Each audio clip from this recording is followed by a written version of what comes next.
કેમ છો વિદ્યાર્થી મિત્રો? Good morning. ગયા લેક્ચરની અંદર છેલ્લે આપણે જે ભ્રૂણપૂટની રચના કેવી રીતે થાય એની અંદર કેટલા કોષો હોય, પ્રતિધ્રુવીય કોષો અને સહાયક કોષો અને અંડકોષ ને આ બધી આપણે ચર્ચા કરી ગયા. આજનો આપણો જે નવો ટોપિક છે એ છે પરાગનયન અને એના પ્રકારો. તો જોઈએ પરાગનયન. અંગ્રેજીમાં એને કહેવાય છે પોલિનેશન.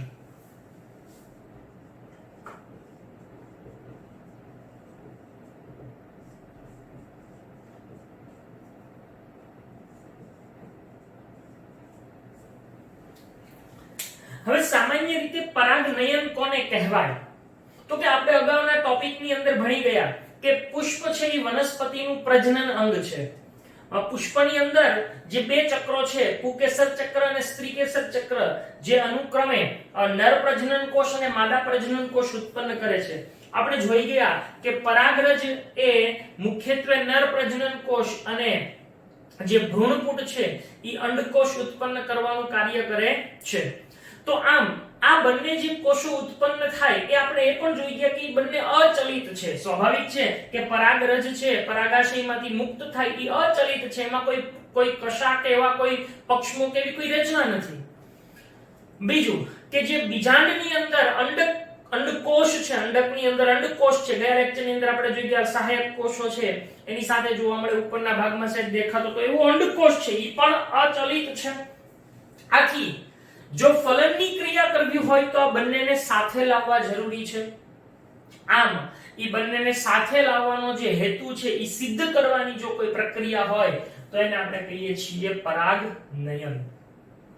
એટલે કે પરાગનયનની ક્રિયા એ આવા નર અને માદા પ્રજનન કોષો છે વનસ્પતિના, એને ભેગા થવાની ક્રિયા છે, એના જોડાણની ક્રિયા છે.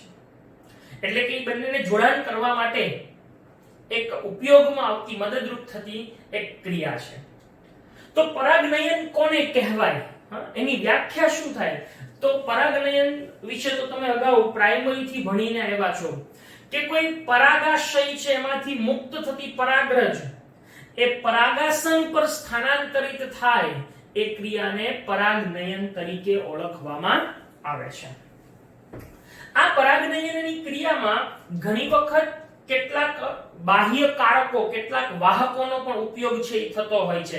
સ્વાભાવિક છે કે બંને અચલિત છે એટલે એને એક સ્થળેથી બીજા સ્થળે લઈ જવા માટે કોઈ વાહકો, કોઈ બાહ્ય કારકોની જરૂર પડે છે. આવા બાહ્ય કારકો બે સ્વરૂપના હોય, કાં તો જૈવિક એટલે કે જે સજીવ હોય અથવા તો અજૈવિક સ્વરૂપના હોય છે.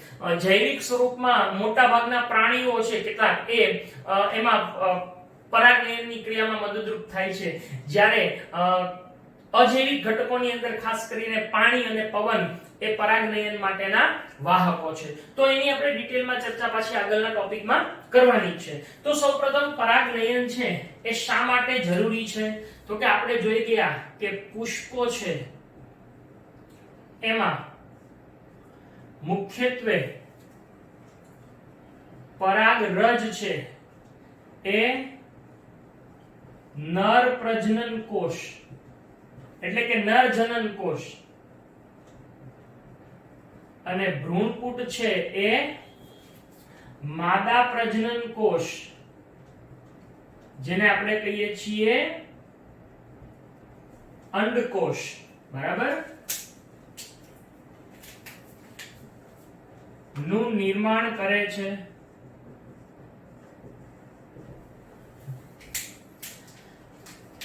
આ બંને જન્યુઓ કેવા છે? અચલિત છે. બરાબર? એક સ્થાનેથી બીજા સ્થાને જઈ શકતા નથી. માટે બંનેને સાથે લાવવા, બંનેને સાથે ભેગા કરવા, સાથે લાવવા મીન્સ ભેગા કરવા શું થવું જોઈએ? કોઈ વિશિષ્ટ ક્રિયાની જરૂરિયાત રહે છે.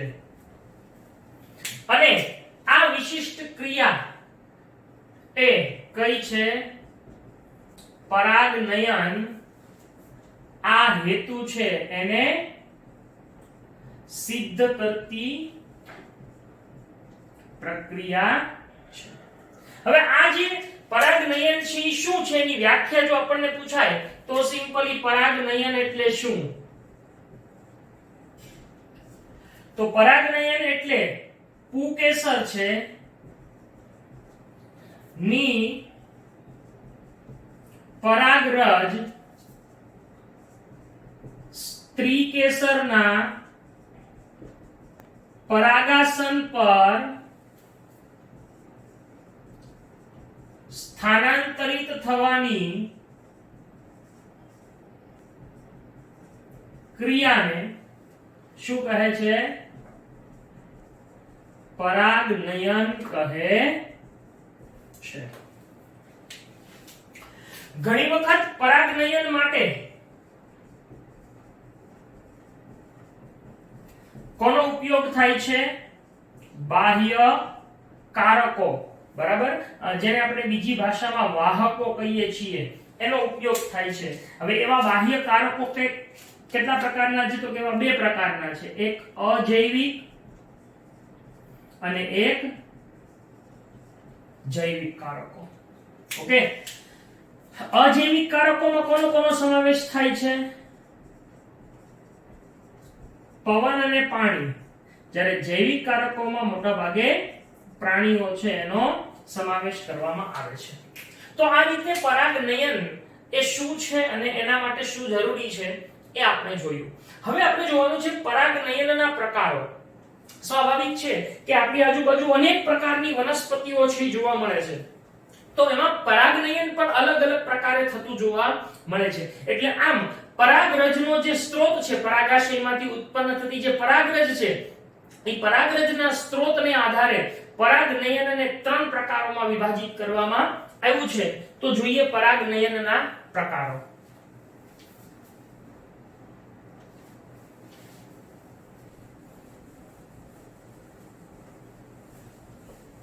પરાગનયનના મુખ્યત્વે 3 પ્રકારો છે, જેને અહીં આપણે એકદમ વિગતે સમજવાના છે. ત્યાર પછી આ બાહ્ય કારકોને પણ આપણે વિગતે સમજવાના છે.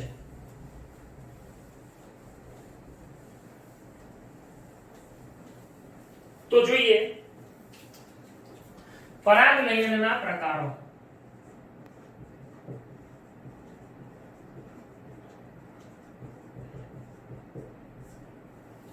પરાગનયન એ મુખ્યત્વે 3 પ્રકારના જોવા મળે છે.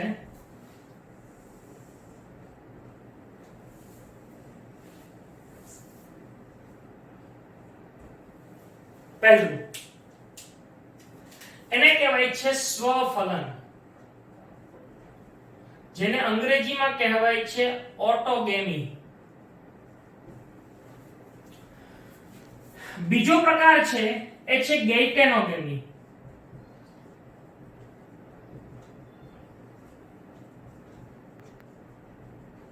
ગેઇટેનોગેમી. અને ત્રીજો પ્રકાર છે પરવશ, જેને કહેવાય છે ઝેનોગેમી. તો આમ 3 પ્રકારે પરાગનયન છે એ વનસ્પતિમાં થતું જોવા મળે છે. હવે એ ત્રણેયની અંદર ભિન્નતા શું છે એ અહીં આપણે આકૃતિ દોરીને સમજશું તો આપણને વધારે સારી રીતે સમજાશે. તો જો સૌથી પહેલા આપણે જોઈએ સ્વફલન કોને કહેવાય. સ્વફલન શબ્દ પરથી ખબર પડી જાય કે કોઈ વનસ્પતિનું જે પુષ્પ છે, કોઈ માની લો કે આ વનસ્પતિ છે, આ એની બધા પર્ણો ને એવું હોય, બરાબર. હવે ધારો કે અહીંયા કોઈ પુષ્પ છે, અહીંયા કોઈ પુષ્પ છે,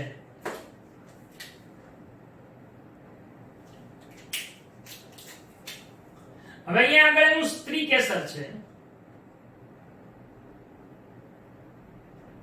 બરાબર.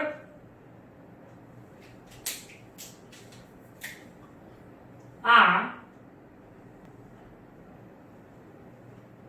પુકેસર છે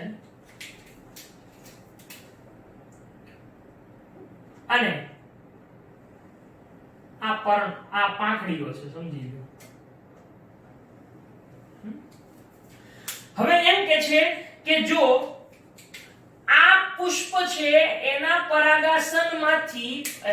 પરાગાશયમાંથી ઉત્પન્ન થતી પરાગરજ જો એના એ જ પુષ્પના પરાગાસન ઉપર જાય, શું થયું અહીંયા જુઓ તો, અહીંયા આગળ શું બન્યું? એક જ પુષ્પની પરાગરજ એ જ પુષ્પના પરાગાસન ઉપર જાય તો એને શું કહેવામાં આવે છે? સ્વફલન તરીકે ઓળખવામાં આવે છે.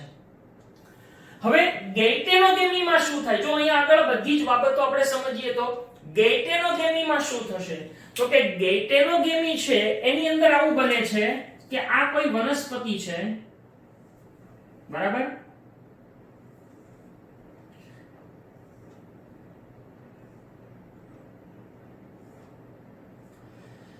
હવે અહીંયા આગળ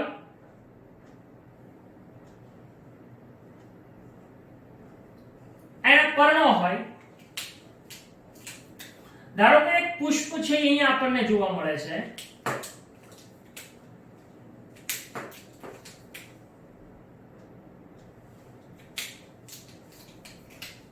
આ સ્ત્રી કેસર છે, આ બીજાશય છે, આ પરાગાસન છે, બરાબર? હવે આપણે બહુ સારી રીતે સમજી શકીએ. આ પુકેસર છે, બરાબર? આ દલપત્રો છે, આવી રીતે છે. હવે એમ કે છે કે ગેઇટેનોગેમી એટલે શું? તો જુઓ, અહીંયા કોઈ અન્ય પુષ્પ છે,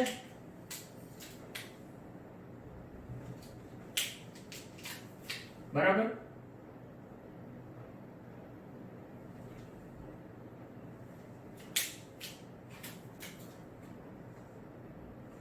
આ એનું પુકેસર છે, દલપત્રો, બરાબર? હવે એમ કે છે કે જો કોઈ એક પુષ્પની પરાગરજ, પરાગાશયમાંથી ઉત્પન્ન થતી પરાગરજ એ જ વનસ્પતિના અન્ય પુષ્પ પર સ્થાનાંતરિત થાય. જો શું થયું? આ પરાગરજ છે એ અહીંયા સ્થાનાંતરિત થઈ આમ આવી, તો આને શું કહેવામાં આવે છે? ગેઇટેનો. એટલે કે વનસ્પતિ એકલી એક જ છે, ખાલી એક પુષ્પ ઉપરથી બીજા પુષ્પ ઉપર જાય છે. જ્યારે અહીંયા પુષ્પ પણ એનું એ જ છે, અહીંયા એક પુષ્પ પરથી બીજા પુષ્પ પણ, વનસ્પતિ એની એ જ છે. તો આવી પ્રકારની જે પરાગનયન છે એને શું કહેવામાં આવે છે? ગેઇટેનોગેમી તરીકે ઓળખવામાં આવે છે. હું અત્યારે તમને પહેલા બધાના કોન્સેપ્ટ ક્લિયર કરાવું છું કે ત્રણેય વચ્ચેનો ભેદ શું છે, પછી આપણે એની અંદર ડિટેલ જે કઈ ચર્ચા છે એ કરીએ. તો સ્વફલનમાં પુષ્પ એક જ તે, એનું જ પરાગરજ એના જ પરાગાસન ઉપર જાય. ગેઇટેનોગેમીની અંદર શું થાય? વનસ્પતિ એકની એક, પણ કોઈ એક પુષ્પની પરાગરજ એ જ વનસ્પતિના અન્ય પુષ્પના પરાગાસન ઉપર સ્થાનાંતરિત થાય. હવે પરવશ અથવા તો ઝેનોગેમી એટલે શું? તો જુઓ, ઝેનોગેમીમાં આમ કે છે કે બે અલગ અલગ વનસ્પતિઓ છે,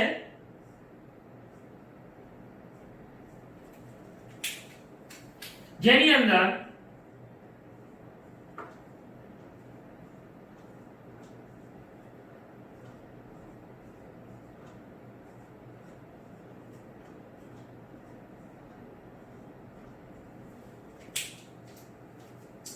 કોઈ એક વનસ્પતિનું પુષ્પ છે, અહીંયા છે,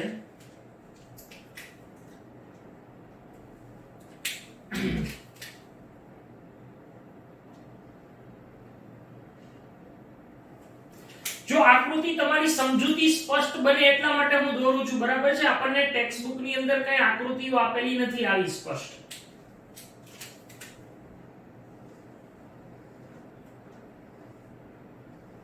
ચલો, આ એક પુષ્પ છે. હવે આ અન્ય વનસ્પતિ ઉપરનું પુષ્પ છે.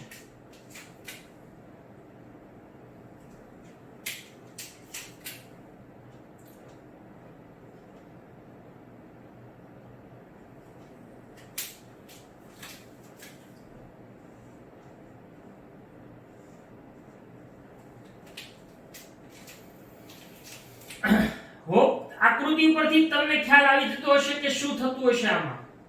બરાબર. હવે આમાં શું થશે તો કે કોઈ એક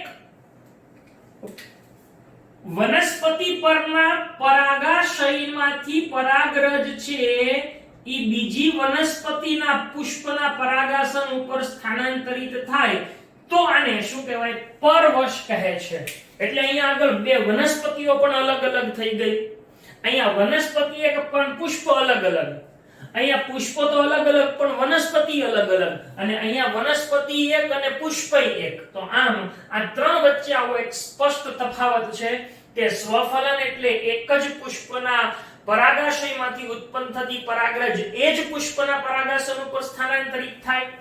ગેટેનોગેમી એટલે કોઈ એક પુષ્પની પરાગરજ એ જ વનસ્પતિ પરના અન્ય પુષ્પના પરાગાસન ઉપર સ્થાનાંતરિત થાય. અને પરવશ એટલે કોઈ એક પુષ્પની પરાગરજ અન્ય વનસ્પતિના પુષ્પના પરાગાસન ઉપર સ્થાનાંતરિત થાય તો એને પરવશ કહેવામાં આવે છે. હવે અહીંયા આગળ જે સ્વફલન થાય છે એની અંદર આપણે થોડી આગળ ડિટેલમાં ચર્ચા કરીએ. ખાસ કરીને સ્વફલન છે એ થવું એ એક બહુ રેર ઘટના છે, ખૂબ અગત્યની ઘટના છે. સ્વફલન દર્શાવતી કોઈ વનસ્પતિઓ હોય એમાં જે પુષ્પ હોય ઈ ખીલે, એટલે કે પુષ્પ ખુલે. આમ કલિકા અવસ્થામાંથી પુષ્પ ખીલે. હવે પુષ્પ ખીલે ત્યારે એના પરાગાસન અને પરાગાશય ખુલ્લા બને, હવામાં આવે ત્યાં સુધી તો ઈ ન આવે. અચ્છા, અને ત્યારે જેવા ઈ ખુલે એટલે આ જ પરાગરજ આના ઉપર સ્થાનાંતરિત થાય એવું ભાગ્યે જ જોવા મળે છે. સામાન્ય રીતે જે વનસ્પતિઓ હોય એની અંદર સ્વફલન થવા માટે બીજી એક શરત છે કે અહીંયા એવું પણ બનવું જોઈએ કે આ પરાગાશય હોય એમાંથી પરાગરજ માની લો કે મુક્ત થઈ, બરાબર, આ પરાગરજ મુક્ત થઈ, પણ આ પરાગાસન છે, આ પરાગાસન ઈ એને માટે ગ્રહણશીલ ન હોય, ઈ એને ગ્રહણ ન કરી શકતું હોય તો પણ એ ફલન થવાની શક્યતા રહેતી નથી. પરાગનયનની ક્રિયા નિષ્ફળ જાય છે.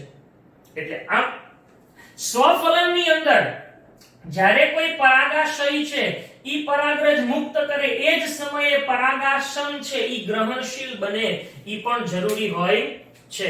તો જ સ્વફલન છે ઈ થઈ શકે છે. કેટલીક વનસ્પતિઓ છે જેના આપણને અહીંયા નામ આપેલા છે: વાયોલા, અબુટી અને કોમેલિના. વાયોલા, અબુટી અને કોમેલિના જેવી વનસ્પતિઓ બે પ્રકારના પુષ્પો ધરાવે છે.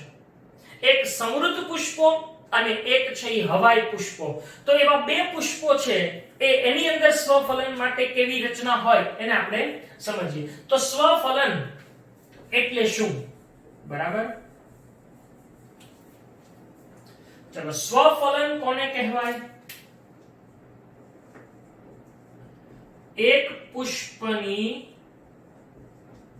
પરાગરજ એ જ પુષ્પના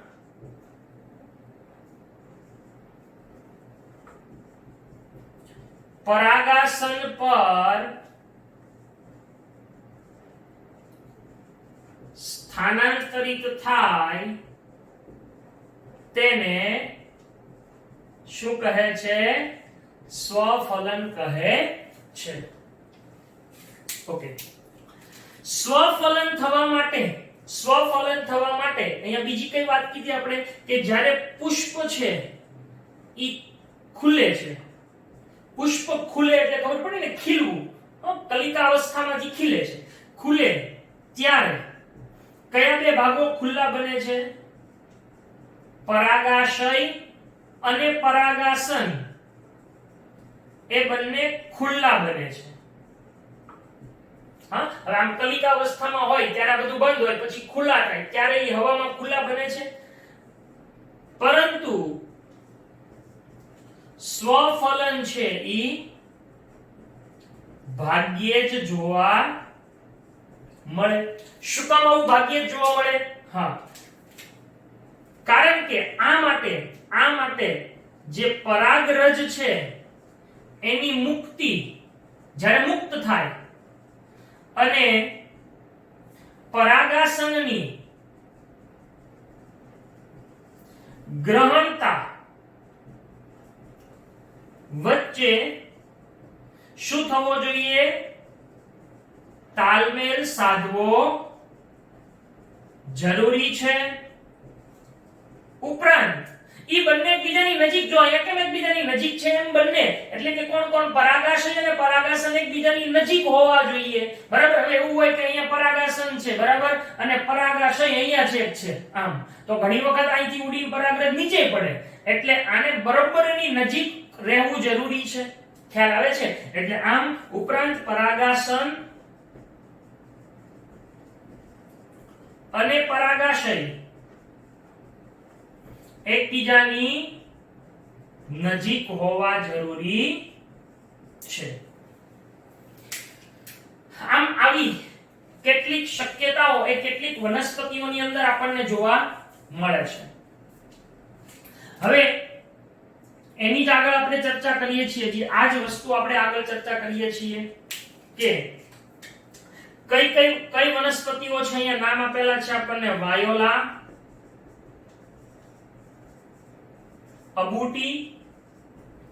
અબુટી અને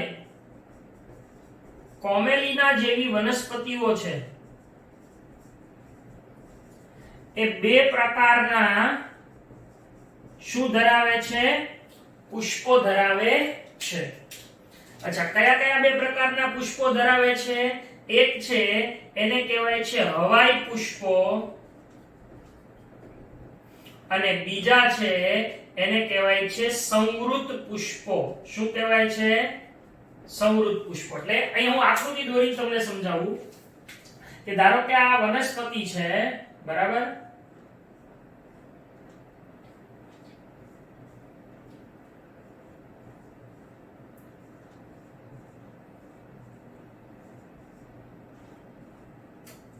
હવે કેટલાક પુષ્પો એવા છે કે જે અહીંયા ખીલે છે, બરાબર, અહીંયા આગળ છે, આ પુષ્પ છે, સમજી લો, બરાબર.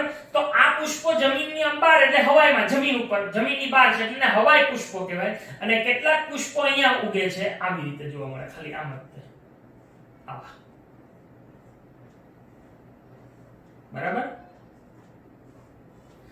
આ સંવૃત પુષ્પો છે, એટલે આને કેવા પુષ્પો કહેવાય છે? હવાઈ પુષ્પો. અને આને શું કહેવાય છે? સંવૃત પુષ્પો તરીકે ઓળખવામાં આવે છે.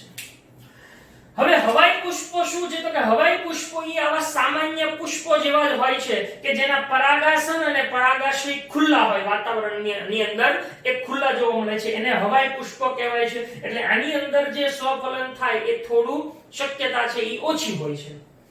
જ્યારે સંવૃત પુષ્પો છે એ કોને કહેવાય? તો કે સંવૃત પુષ્પો છે એ સામાન્ય રીતે ખીલતા જ નથી, ખુલતા જ નથી, એ બંધ જ આવી રીતે. હવે ખુલે જ નહીં તો એના કારણે શું થાય? તો કે ખુલતા નથી. આ ઉપરાંત એના પરાગાશય અને પરાગાસન એકબીજાની ખૂબ નજીક છે, સ્વાભાવિક છે. બંધ હોય તો અંદર બધા ચક્રો તો ખૂબ નજીક ગોઠવાયેલા હશે. એટલે આવા પુષ્પો છે, સંવૃત પુષ્પો, એની અંદર પરાગાસન અને પરાગાશય એકબીજાની ખૂબ નજીક હોય છે. આથી પરાગાશયનું જ્યારે સ્ફોટન થાય અને એમાંથી પરાગરજ મુક્ત થાય એટલે તરત જ શું થાય? તો કે પરાગાશનમાંથી પરાગાશય છે એ ફાટે, પરાગરજ મુક્ત થાય એટલે તરત જ પરાગાસન ઉપર સ્થાનાંતરિત થઈ શકે છે. એટલે આમ જે સંવૃત પુષ્પો હોય એની અંદર સ્વફલન 100% સ્પષ્ટપણે થઈ શકે છે. શું કામ? તો કે કારણ કે બીજા કોઈ પુષ્પની પરાગરજ એની ઉપર આવવાની શક્યતા જ નથી. પરાગરજ એની ઉપર આવે તો અંદર ઘૂસવાની નથી, કારણ કે તો બંધ છે, ખીલી જ નથી શકતા. એટલે અન્ય કોઈ પરાગરજ એની ઉપર આવી જ નથી શકવાની. પરિણામે સંવૃત પુષ્પોની અંદર સ્વફલન સ્પષ્ટપણે થાય છે. આપણને ઘણી વખત આવો પ્રશ્ન નીટમાં પૂછાઈ શકે કે કયા પુષ્પોમાં સ્પષ્ટપણે સ્વફલન થાય છે? તો સંવૃત પુષ્પોમાં. શું કામ? કારણ કે એ ખીલતા નથી, એ ખુલતા નથી, અને પરાગાશય અને પરાગાસન એકબીજાની ખૂબ નજીક હોય છે. આ ઉપરાંત સંવૃત પુષ્પોની બીજી પણ એક લાક્ષણિકતા છે. આપણને પ્રશ્ન પૂછી શકે છે કે સંવૃત પુષ્પો છે એની અંદર ઘણી વખત પરાગનયનની ગેરહાજરી હોય, પરાગનયન જ ન થાય, બરાબર. પરાગનયનની ગેરહાજરી હોવા છતાં પણ એનામાં બીજ સર્જન થાય છે, એનામાં બીજનું નિર્માણ થાય છે. તો વિદ્યાર્થીઓ તમે શું વિચારો છો કે સંવૃત પુષ્પો છે એની અંદર થતું આ જે સ્વફલન છે એ ફાયદાકારક છે કે નુકસાનકારક? જો ફાયદાકારક છે તો શા માટે, અને નુકસાનકારક છે તો શા માટે? એ પ્રશ્નનો વિચારી અને પછી મને જવાબ છે એ મોકલજો. તો આમ સ્વફલન એટલે એવું ફલન કે જેમાં એક જ પુષ્પની પરાગરજ એ જ પુષ્પના પરાગાસન ઉપર સ્થાનાંતરિત થાય. તો હવાઈ પુષ્પોની લાક્ષણિકતા હું અહીંયા શોર્ટમાં લખીશ કે હવાઈ પુષ્પો છે એની લાક્ષણિકતા શું છે તો કે ઈ અન્ય વનસ્પતિના પુષ્પો જેવા હોય છે જેમાં પરાગાશય અને પરાગાસન ઈ બંને ખુલ્લા હોય. હવે છે ને ટેક્સ્ટબુકમાં ઘણી કોકની પાસે જો જૂની ટેક્સ્ટબુક હશે તો અહીંયા પરાગાસનની બદલે પુષ્પાસન લખ્યું છે. અહીંયા આગળ એ પરાગાસન છે ઈ કરી નાખજો. સંવૃદ્ધ પુષ્પો, અચ્છા સંવૃદ્ધ પુષ્પો છે એ પહેલા તો શું નથી થતું, ઈ ખીલતા જ નથી, બરાબર. એટલે સંવૃદ્ધ પુષ્પો છે ઈ ક્યારેય તે ખીલતા નથી, એટલે તેમાં પરાગાશય અને પરાગાસન એકબીજાની ખૂબ જ કેવા હોય છે, નજીક હોય છે. જો આ શક્યતાનું પાલન થાય છે, ખૂબ નજીક હોવા જોઈએ, બરાબર છે. એટલે આમ ઈ ખૂબ નજીક હોય, જો અહીંયા લખ્યું છે ને નજીક હોવા જોઈએ, એટલે ઈ ખૂબ નજીક હોય એટલે ઈ શરતનું પાલન થાય છે. બીજું, આથી પરાગાશય છે એનું સ્ફોટન થવાથી ઉત્પન્ન થતી પરાગરજ છે એ સીધી તે શેના ઉપર સ્થાનાંતરિત થાય છે, પરાગાસન પર સ્થાનાંતરિત થાય છે. આમ અહીંયા આગળ સ્પષ્ટપણે શું થાય છે, સ્વફલન થતું જોવા મળે છે, કારણ કે પરપરાગરજ છે એને સ્થાનાંતરિત થવાનો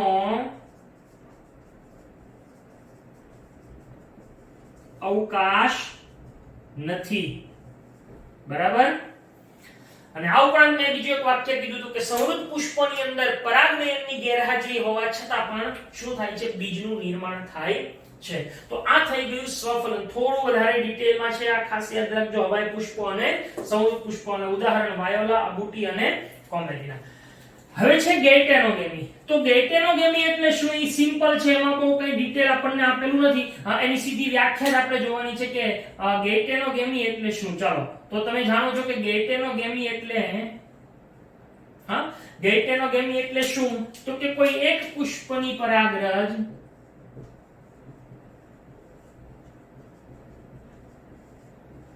એ જ વનસ્પતિ પરના અન્ય પુષ્પના પરાગાસન પર સ્થાનાંતરિત થવાની ક્રિયાને શું કહે છે, ગેઇટેનોગેમી કહે છે, બરાબર. એને ગેઇટેનોગેમી તરીકે ઓળખવામાં આવે છે. હવે આ ગેઇટેનોગેમી છે, સાંભળજો, એમાં અહીંયાથી પરાગરજને અહીંયા લાવવાની હોય તો કોઈક વાહકનો ઉપયોગ કરવો પડે ને. પરાગરજ થોડી ને 5 સેટી ઉડીને અહીંયા બેસી જવાની છે, એટલે ત્યાં આગળ વાહકોનો ઉપયોગ થાય છે. એટલે એવો પણ પ્રશ્ન પૂછાય કે પરાગનયનના કયા પ્રકારમાં વાહકનો ઉપયોગ થાય, તો ગેઇટેનોગેમી પરવશ બેમાં થશે, આમાં નહીં થાય. તો ગેઇટેનોગેમી છે એની અંદર શું થાય છે, પરાગ નયનના વાહકોનો ઉપયોગ થાય છે. એના પછીની ખૂબ અગત્યની વાત કે આ એક પ્રકારનું પરપરાગનયન છે. યાદ રાખજો, આ એ શું છે, એક પ્રકારનું પરપરાગનયન. આ બંને એક પ્રકારના પરપરાગનયન છે. આ એક જ તે સ્વપરાગનયન છે. તો આ શું છે, પરપરાગનયન છે. પણ જનીનિક રીતે જો જોઈએ, જનીનની દ્રષ્ટિએ તમે ભણો છો અત્યારે જનીનનો પ્રકરણ, તો જનીનિક દ્રષ્ટિએ તમે જુઓ તો એનો પિતૃ છોડ તો એક જ છે ને. એટલે જનીનિક દ્રષ્ટિએ ઈ કોને મળતું આવે છે, સ્વફલનને મળતું આવે છે, બરાબર છે. એ જનીનિક દ્રષ્ટિએ સ્વફલનને મળતું આવે છે. એ પરપરાગનયન છે, પરંતુ એ જનીનિક રીતે કોને મળતું આવે છે? સ્વફલનને મળતું આવે છે, બરાબર? તો આ રીતે ગેઇટેનોગેમી છે એ સ્વફલનને મળતી આવે છે. અને નેક્સ્ટ છે પરવશ. પરવશ કોને કહેવાય? તો કે સામાન્ય રીતે કોઈ એક પુષ્પની પરાગરજ, કોઈ એક વનસ્પતિ પરના પુષ્પની પરાગરજ, અથવા એમ કે કોઈ એક પુષ્પની પરાગરજ અન્ય વનસ્પતિ પર આવેલા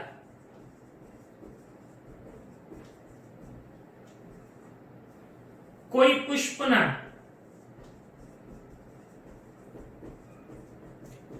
પરાગાસન પર સ્થાનાંતરિત થવાની ક્રિયાને શું કહે છે? પરવશ કહે છે. હવે પરવશ છે એની અંદર એક બીજી મહત્વની વાત એ છે કે આની અંદર આ એક જ માત્ર એવું છે કે જેની અંદર જનીનિક ભિન્નતા ધરાવતી પરાગરજ, સ્વાભાવિક છે કે આની જે પરાગરજ છે એની કરતા આની પરાગરજની ભિન્નતા, જનીનિકતા અલગ હોય. એટલે આ એક જ એવું છે કે જેની અંદર જનીનિક ભિન્નતા ધરાવતી પરાગરજ છે ઈ પરાગાસન ઉપર સ્થાનાંતરિત થાય છે. એટલે આવો પણ આપણને પ્રશ્ન પૂછી શકાય. એટલે અહીંયા આગળ જનીનિક ભિન્નતા ધરાવતી જે પરાગરજ છે એ સ્થાનાંતરિત થાય છે. હવે બીજી એક વાત ઈ છે, બહુ મહત્વની વાત છે મિત્રો, કે આ પુષ્પના પરાગાસન છે ઈ તો ખુલ્લા હોય, જે પુષ્પો ખુલ્લા છે, તો ઘણીવાર એવું બની શકે ને, તમે વિચારજો કે આ પુષ્પ છે ઈ માની લો કે ગુલાબનું છે અને આ પુષ્પ જાસૂદનું છે. તો હવે ગુલાબના પુષ્પની પરાગરજ જાસૂદ ઉપર જાય તો શું આગળ ફલનની ક્રિયા થાય કે નહીં? હા, જો આ પુષ્પ જાસૂદનું હોય ને આ જ પુષ્પ આ જાસૂદનું હોય તો બરાબર છે, પણ શું બે પુષ્પ બને ને? આમાં કઈ થોડું કઈ નક્કી છે કે કોઈ પવન કે પાણી છે એના દ્વારા જ્યારે પરાગરજ જાય ત્યારે પવન છે ઈ એને ઓળખતો કે ભાઈ આ જાસૂદનું પુષ્પ છે તો આને જાસૂદના પુષ્પ ઉપર જ નાખો? ના. તો ત્યારે શું બનશે? ફલનની ક્રિયા કેવી રીતે થશે એ આપણે આગળ જોવાનું છે. પણ આ એક પ્રશ્ન મનમાં યાદ રાખજો કે જ્યારે આવડિયા પરાગનયનની ક્રિયા થાય ત્યારે જો પુષ્પો સરખા હોય તો બરાબર છે કે આગળ પશ્ચફલન ઘટના છે, ફલન અને પશ્ચફલન થાય. પણ જો પુષ્પો અલગ અલગ હોય તો શું થશે? પરાગનયન થયા પછી શું ફલન આગળ થશે કે નહીં થાય એ આપણે ત્યારે એ ટોપિકની અંદર જોશું. તો આમ પરાગનયન છે એના મુખ્ય આવા 3 પ્રકારો આપણને જોવા મળે છે. તો આજના લેક્ચરની અંદર આપણે અહીંયા સુધી રાખીએ છીએ. આવતા લેક્ચરની અંદર આગળ આપણે પરાગરજ છે એના વાહકો, એટલે કે પરાગનયન માટે પરાગરજ છે એના વાહકો કયા કયા છે જેની આપણે અગાઉ ચર્ચા કરી ગયા કે અજૈવિક અને જૈવિક. તો એ જૈવિક અને અજૈવિક કઈ વનસ્પતિમાં કેવી રીતે કાર્ય કરે એની આપણે આવતા લેક્ચરની અંદર ચર્ચા કરીશું. તો આજે અહીંયા સુધી રાખીએ છીએ. Thank you.